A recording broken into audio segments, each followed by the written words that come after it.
Hi there, Al Foster coming to you from the beautiful Asessippi Ski Area and Resort in Western Manitoba. We are here with a very special edition of Sports Select Sports Talk. We're talking nothing but skiing and snowboarding on the prairies. Makes sense, right? We're also here for the annual Rail Wars event taking place behind me right now. It's all about getting big air, dude. Sports Select Sports Talk starts now.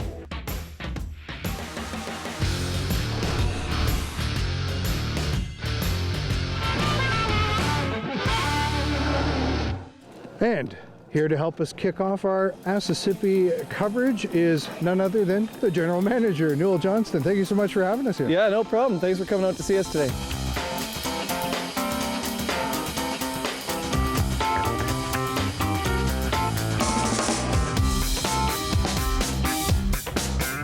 I remember when this place first opened and there were a lot of naysayers, you know, ski resort on the prairies. Just talk about where things are at. Well, I think our 15-year history will prove them wrong. We've got about 80,000 guests a year. About 20,000 school kids come to learn with our Learn to Ski program every year. 200 guests, several $1 million into the local economy. 15 years, and I can't even imagine where to begin in terms of the changes that you've seen since this place first opened its doors. Oh yeah, our story is definitely one of change. You know, the shareholders, business owners right from the start saw the potential possibility here, and they really built it for success. But we've seen our numbers grow, our staff numbers grow, guest numbers grow. We've continued to evolve. You know, new equipment, third chairlift in 06-07, and a new magic carpet 2 years ago for the beginner area, and just constant evolution. Talk a bit about, first of all, the accommodation side of thing and the cottage area that's been built here. That's something I didn't expect to see. Yeah. When started out here as a snowmaker, we were taking our skidoos through the little trails in the bush, and now we've got a multi-family area there. We've got quite a few families who are year-round, and lots more who come here just for weekends or a week off from the cities. And that whole area has sprung up in the last 3 or 4 years, and we've now just worked into a new expansion area with Riverview lots right over the Shell River. You mentioned the beginner carpet. That was, I guess, an expensive initiative, but definitely a necessary one. Oh, for sure. It was actually part of a little over $500,000 investment we did to our learning area. Because of the volume of people that come here to learn to ski, or lapsed skiers who now have families and kids who want to get their kids involved. So that whole area, we did a re-evaluation of our learning area. We widened it.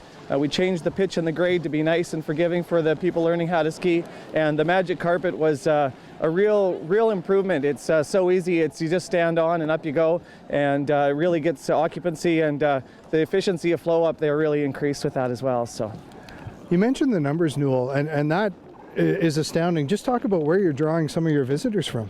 Well, technically in the industry we'd say it's a rubber tire market. Not a lot of people are going on international flights to come see us, but lots of folks are willing to drive 3, 4, 5 hours, not a problem. If you're university students, you'd get up in the morning and do that all in one day and be back in bed at night, but lots of families coming for 1 and 2 day overnights. But yeah, Winnipeg, Regina, Saskatoon, all points in between.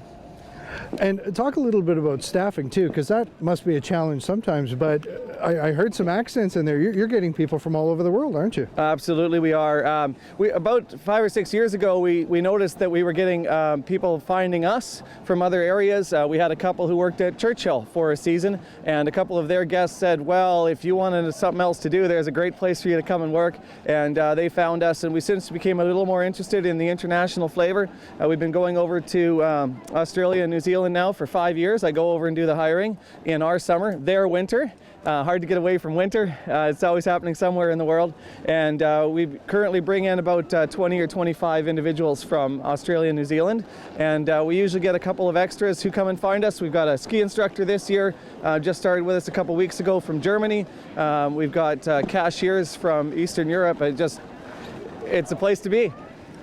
Now, my eyes got wide and my jaw dropped as soon as I saw the place. You must not get tired of that, of people finding this place in the middle of the prairies. That's one of my favorite things.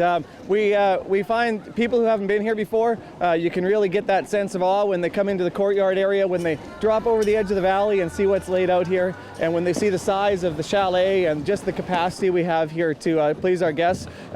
We usually don't have trouble making somebody a loyal return guest. It's getting them here in the first place. So it's definitely something you got to come and see. What's in the works now, Newell? What does the future look like for Asessippi? Oh gosh, I would, if I had to guess, I would say continued growth. Every year, seasonal business, we reevaluate our business model, see what we can do for expansions. We're constantly asking our guests and markets out there of what are they interested in seeing, what would they like to see. We've talked a lot about summer.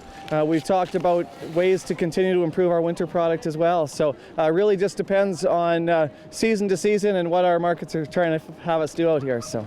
All right, well, I want to thank you for your hospitality and for making time for us today here on Sports Talk. Thank you so much. Yeah, no problem. Great. Thanks for coming out. All right, Newell Johnston, General Manager of the Asessippi Ski Hill. Stay with us. Our coverage here, we've got lots of it to come. Stay with us. We'll be right back.